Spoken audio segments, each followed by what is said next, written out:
This is The Space Shot, episode 145 for October 6th, 2017. Ulysses and the Halkans. Hey everyone, welcome to The Space Shot, your daily space history, pop culture, and news fix. I'm John Molnix. A quick bit of space news before I get started on today's episode. On October 5th, the first meeting of the National Space Council took place. The biggest news from this meeting is that it looks like there's going to be humans returning to the moon in the coming years. I'll be linking to an article by Jeff Faust in the show notes that goes over what happened during this meeting, and it's worth checking out and reading in its entirety. It'll be up first in the show notes. On October 6th, 1990, the Space Shuttle Discovery launched on a mission to deploy the Ulysses solar probe, which started a nearly 2 decades-long mission to study the Sun. This mission was STS-41, not to be confused with STS-41G, the mission that I talked about yesterday that had launched in 1984.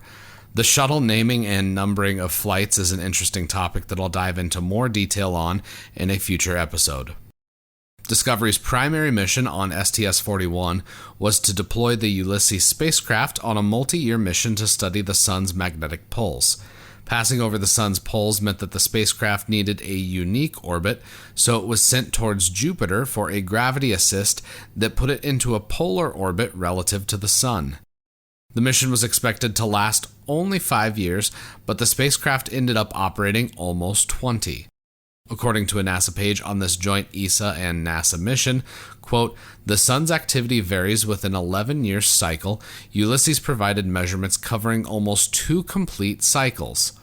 The long observation led to one of the mission's key discoveries, that the solar wind has grown progressively weaker during the mission and is currently at its weakest since the start of the space age."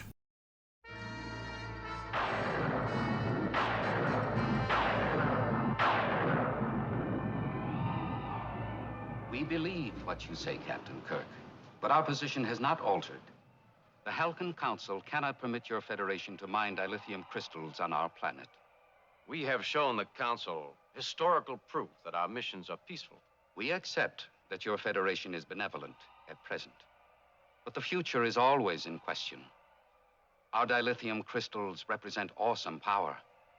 On October 6th, 1967, the Star Trek The Original Series episode, Mir Mir, premiered on TV. This episode is in my top 10 favorite episodes for the original series, and it is one of the more interesting stories of that show.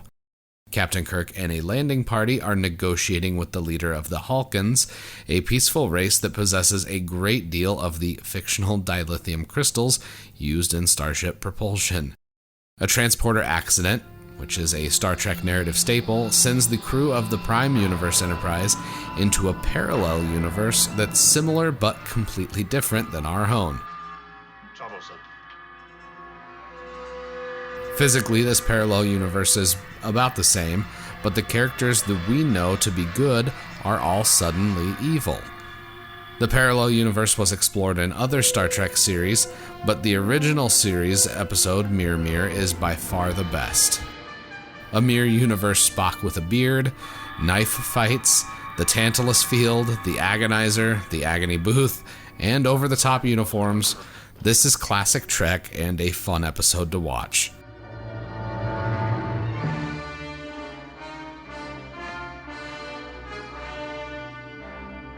As always, the show notes have more information on today's episode. Be sure to connect with me on Instagram and Twitter. Find me at John Molnix. I'm always up to chat. Let me know what you think of the show by leaving a review in iTunes. It takes just a minute to do that, and it makes a huge difference because it helps even more people find the show. I'd also appreciate if you could share the Space Shot with your friends and family and anyone else that enjoys podcasts. Tomorrow, CRS-1. I'm John Molnix, and I'll catch you on the flip side.